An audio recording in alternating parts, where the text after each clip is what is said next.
Assalamualaikum warahmatullahi wabarakatuh. Saya Linda Nur Hafifah dari kelas E4. Di sini saya akan menjelaskan tentang komunikasi bisnis. Pertama-tama, teman-teman harus tahu komunikasi bisnis itu apa. Nah, saya akan menjelaskan tentang komunikasi.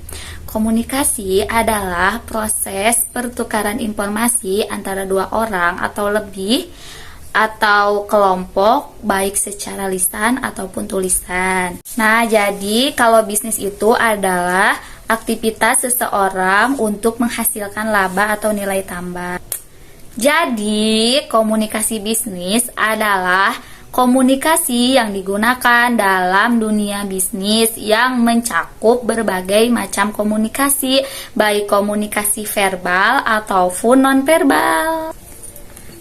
Tujuan informasi ada 3. 1. Buat memberikan informasi. 2. Untuk melakukan persuasi. Yang ketiga, untuk melakukan kolaborasi. Nah, dalam komunikasi bisnis ada tentang perencanaan pesan bisnis.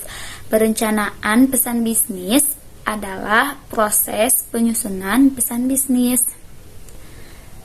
Proses itu sendiri terdiri dari tujuan audiens, ide, saluran, perorganisasian ide, terus membuat draft, merangkai kata, kalimat, dan yang terakhir merevisi. Dalam merencanakan pesan bisnis ada beberapa tahapan. Yang pertama, penentuan tujuan. Yang kedua, ada analisis audiens. Yang ketiga, ada penentuan ide pokok. Nah, yang keempat, seleksi saluran dan media komunikasi.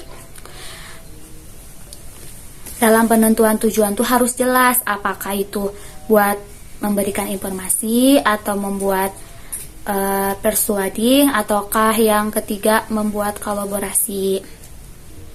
Yang kedua, analisis audiens.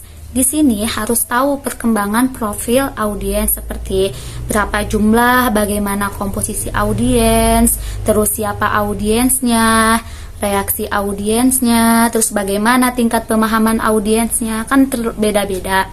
Terus bagaimana hubungan komunikator dengan audiens, itu juga berpengaruh. Terus kita harus memuaskan kebutuhan informasi audiens. Ya, caranya mencari yang diinginkan oleh audiens, antisipasi terhadap pertanyaan yang diungkapkan, berikan semua informasi yang diperlukan, yakinkan bahwa informasinya akurat, sama tekankan ide-ide yang paling menarik bagi audiens.